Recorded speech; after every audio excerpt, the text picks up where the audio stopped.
نحمده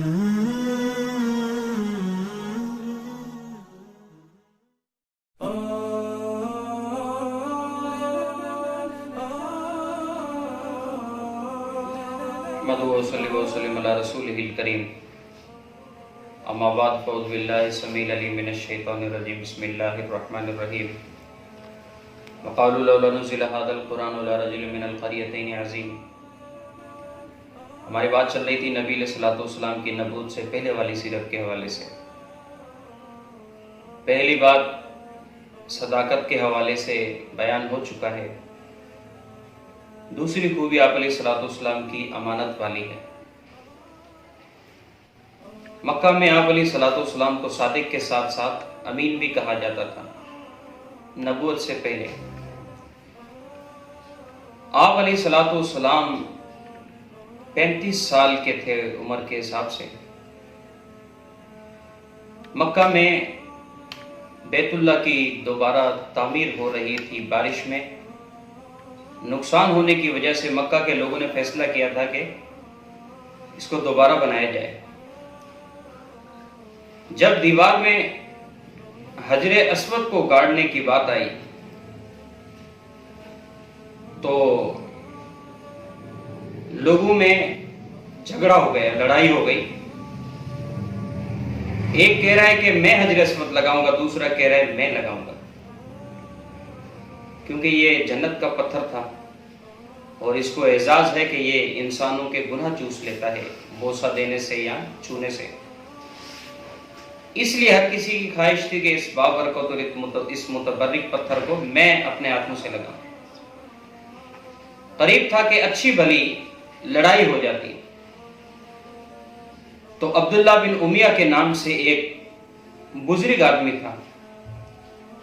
بزرگ صاحب نے اپنے تجربے کی بنا پر کہا کہ آپس میں لڑو نہیں، یہ معاملہ اللہ پہ چھوڑ دو۔ کل صبح سویرے سویرے فرسٹ ٹائم جو بھی آدمی بیت اللہ میں تشریف لے آئے، حجر اسود کے بارے میں فیصلہ ان سے کروایا جائے گا۔ اتفاق کی بات ہے کہ دوسرے دن صبح سویرے سویرے اللہ کے نبی علیہ الصلوۃ والسلام فرسٹ ٹائم تشریف لائے بیت اللہ میں۔ لوگوں نے جب آپ کو دیکھا تو سارے لوگوں نے یک زبان ہو کر کہا کہ ھذا الامین رضیناہ، کہ یہ آدمی امانت دار ہے، یہ جو بھی فیصلہ کرے گا ہم اس پہ راضی ہو جائیں گے۔ اسی طرح سن 53 سال کی عمر میں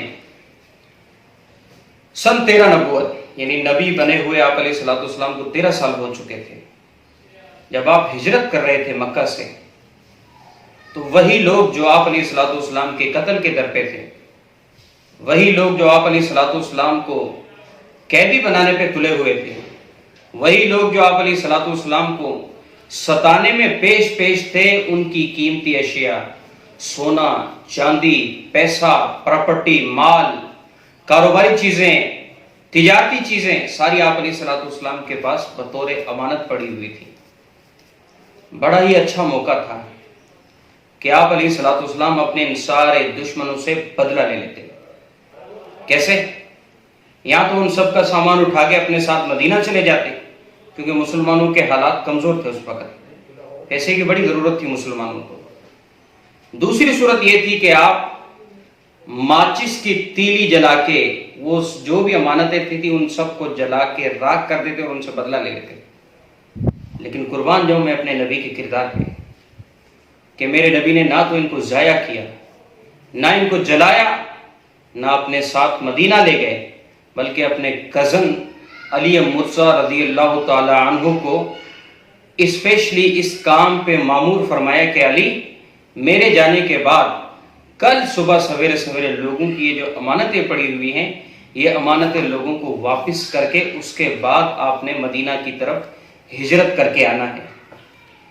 تو یہ ہے میرے نبی کا نبوت سے پہلے کا کردار کہ آپ علیہ الصلوۃ والسلام نے کبھی بھی خیانت نہیں کی، اور آپ علیہ الصلوۃ والسلام نے ہمیشہ اس حوالے سے لوگوں کو تلقینیں بھی کی، لوگوں کو تعلیم بھی دی۔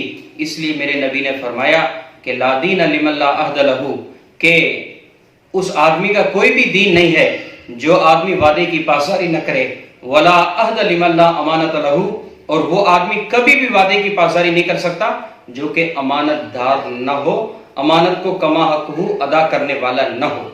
تو میرے نبی علیہ الصلوۃ والسلام نے زندگی میں کبھی بھی خیانت نہیں کی۔